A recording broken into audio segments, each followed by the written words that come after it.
jumcadiina dad kale yimaado iga hayo markaa aan jumcada tagay yarka igu duceeyay ilaahay inuu caafimaad siiyo waa loo duceeyay jamaacadku waa u duceeyeen laana daa'ima jamaacadadu markay magaalooyinka yimaadaan dadka bukayay ziyaartaan dadka maaragtaan madaxday ziyaartaan culummaday ziyaartaan caamaday ziyaartaan nabigeena yiri calayhi salaatu wasalaam man aada mariidan aw zaara akhan lahu fi llahi nadaahu munaadin bi an tibta wa taaba mamshaka wa tabawata min aljannati manzila qofka qof walaalkii oo xanuunsan soo ziyaartay buu nabigu yiri qof buka u soo duceeyay qofay alla dartii ku walaaloobeen ilaahay dartii u soo ziyaartay samada ayaa laga dhawaaqaa malag baa samada ka dhawaaqayo oranaya waad wanaagsanaatay socodkaagaasina waa wanaagsanaaday jannadana manzil baa ilaahay kaaga diyaariyay yaku xadiista ilaalinaya jamaacadadu ayay dadka magaalada ziyaartaan markay yarkii u soo duceeyeen bay ka naxeen odayga rafaadka ka muuqda iyo maaragtaan murugta ka muuqata wuxuu yiri inankayga dhibta ku dhacday ma u jeedaan ana igaga dhacday buu aniga maalin uu iga careysiyo waxaan ka idhin uu yiri inkaar kugu dhacday inkaartii baa ku dhacday buu madaxa laga galay buu khalaas uu waashay dhibtiisina ana igu soo noqotay buu aniga saxarada ka meeday buu albaabka ma dhaafi karo 7 sano albaabka kama bixin buu ridaas marka ciyaalka yaan la habaarin ciyaalka waa loo duceeyaa waa loo dhibriyaa waa la tarbiyadeeyaa tarbiyada islaamka inaan qaadano weeyaan مسلمكم أخلاق دي سوين بريجي سلنا كلنا نقضى قفك مسلم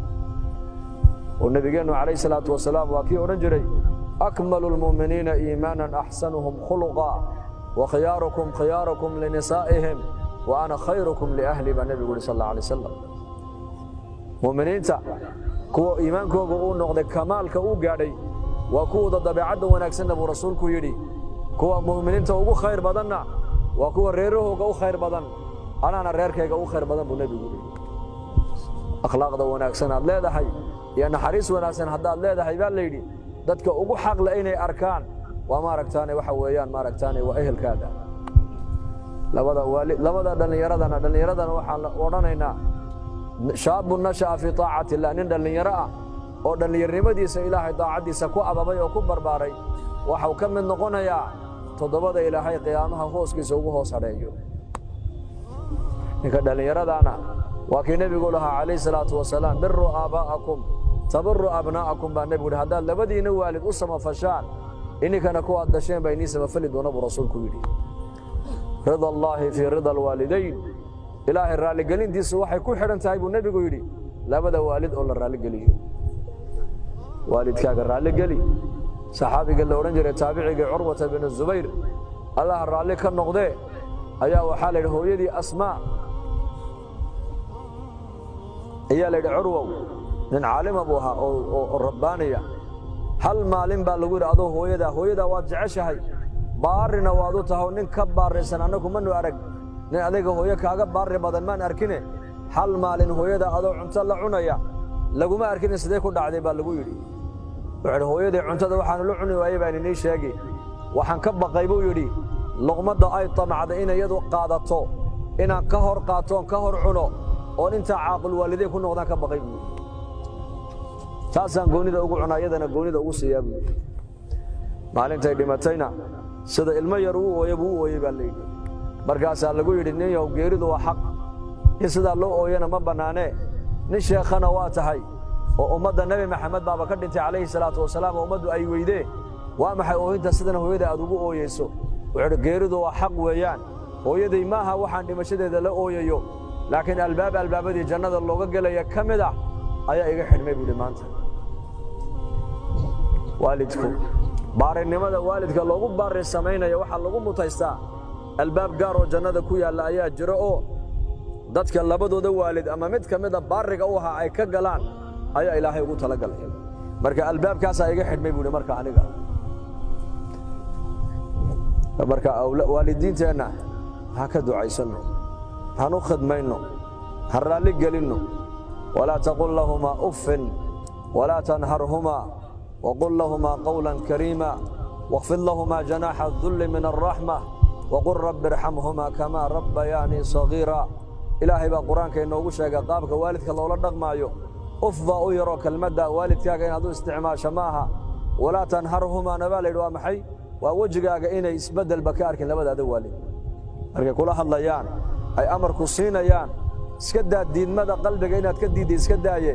wejigaaga ayaynan ha tusin wejigaaga inaad waxaana diidaysa amarkooda marxaba un hay marxaba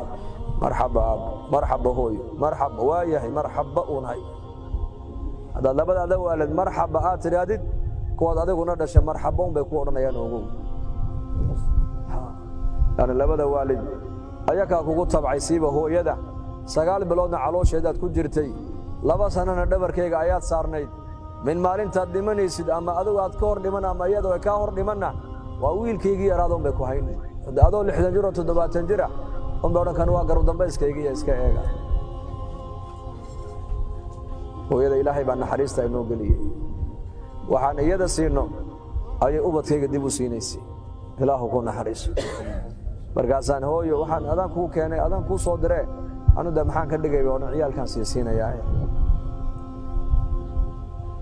adoo konton jir intay madaxa ku qabatay ku odhan waa kanoo sallidna looma mariyo islaamihiisa war kama hayaan ilmahayga yare dhashay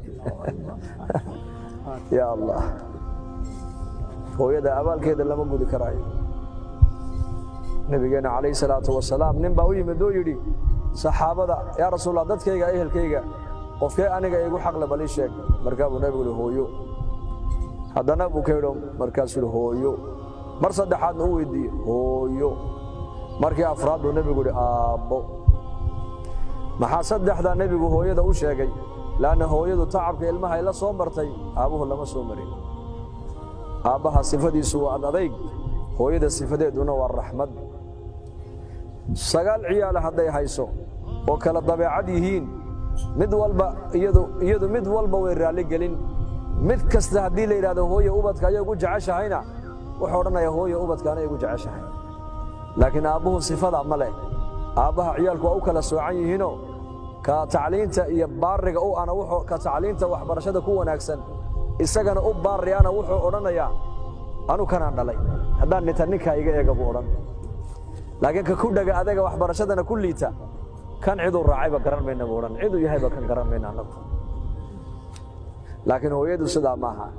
ka magaalada ugu liita ee ugu saaqidsan hadday dhashayna laga dhaadhicin maayo inankaaga magaalada ugu akhlaaq xume waxay la soo taagan tahay uun waa ka ugu fiican magaalada ciyaalka magaalada iga baabiyey bay odhan ciyaalka magaalada ilmaha iga halleeyey ka ugu fiican weyaan inankaygu sifadaasi hooyada iskale marka waalidadeenna waa inaan ka ducaysannaa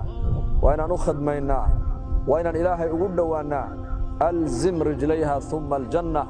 nabigeenna calayhi salaatu wasalaam nin baa u yimid oo yidhi nebi allow jihaadkaa rabaa inaan ka qayb gale ka waran markaa buu nebigu ku yidhi waalidadaadii wax ma ka nool yihiin markaa buu yidhi haa labadoodii mid baa ka nool buu yidhi hooyadii baa ka nool markaa buu nebigu sal alla alay wasalam ku yidhi soo janno ma hooyada safarkaaga raalli may ka ahayd mase kamay ahayn maya safarkayga raalli kamay ahayn buu inaan la joogay jeclayd markaa buu nebigu yidhi soo janno ma rabtid haa jannaan rabaa oradoo hooyadaa ku noqoo lugteeda qabo oo